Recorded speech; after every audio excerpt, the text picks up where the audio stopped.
Earlier, I spoke to Kurt Volker, a former U.S. ambassador to NATO, and I asked him what Putin's remarks mean for the international community and about the timing of the pardon of his former opponent. He's got the world now looking at Russia, and he's actually getting some pretty sharp blowback because of the anti-gay, anti-lesbian atmosphere in Russia and the legislation that's there.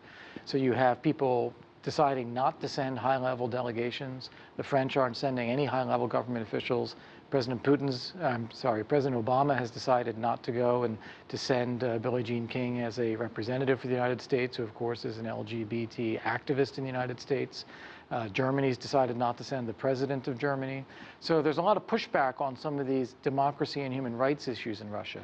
And so I think it's very deliberate on Putin's part to show that, no, we're paying attention, we're making change, we're open, in order to try to attract the world and to portray, for a time period up leading to Sochi at least, a different image. You think he did that with this big pardon that everyone is talking about? Well, the Khodorkovsky one is very interesting. It's something that's been out there for a long time. He's been a political prisoner for 10 years.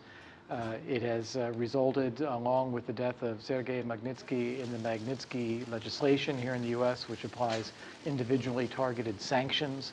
And so that also attracted a lot of attention. And saying that he's going to pardon him is aimed, I think, at appeasing a little bit of this world opinion in the lead up to Sochi. Something we have to keep in mind, though, what do these pardons really mean? So he may be pardoned from being in jail, but still guilty of other things for which he might be tried again in the future or arrested again in the future. Is he allowed to leave the country? Is he allowed to engage in any kind of other activities? The principal thing that he was arrested for, in the view of a lot of critics, was funding opposition parties. And what kind of scrutiny will he be under if he is indeed pardoned and released? The same with the women from the band Pussy Riot.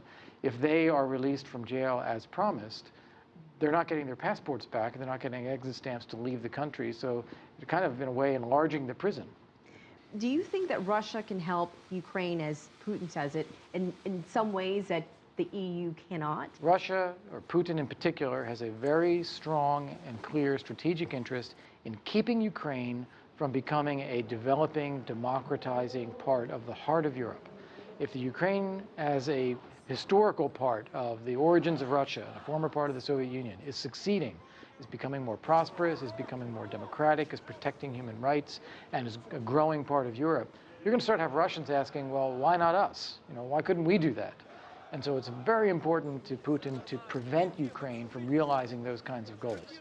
So what we saw was a lot of pressure on the business elite and the oligarchs in Ukraine not to go along with the EU association agreement. The president of Ukraine then announced that he wasn't going to do it.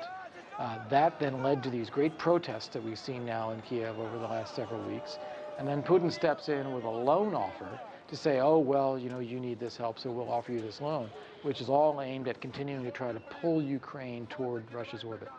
Putin called Iran a priority partner in the region. We have these talks going on right now with Russia and the other powerful 5 countries. And do you think Russia will continue to help cultivate some sort of agreement between Iran and the rest of these countries? Russia wants to position itself as the country of the P5 closest to Iran, more looking out for Iranian interests.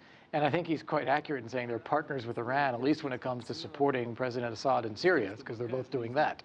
What do you think were the big takeaways from this annual news conference?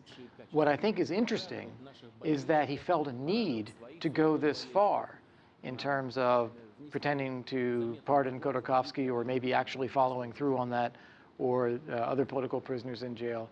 That means that some of the international pressure and criticism was getting to him a little bit in the advance of the Olympics, and that's all the more reason to keep it up.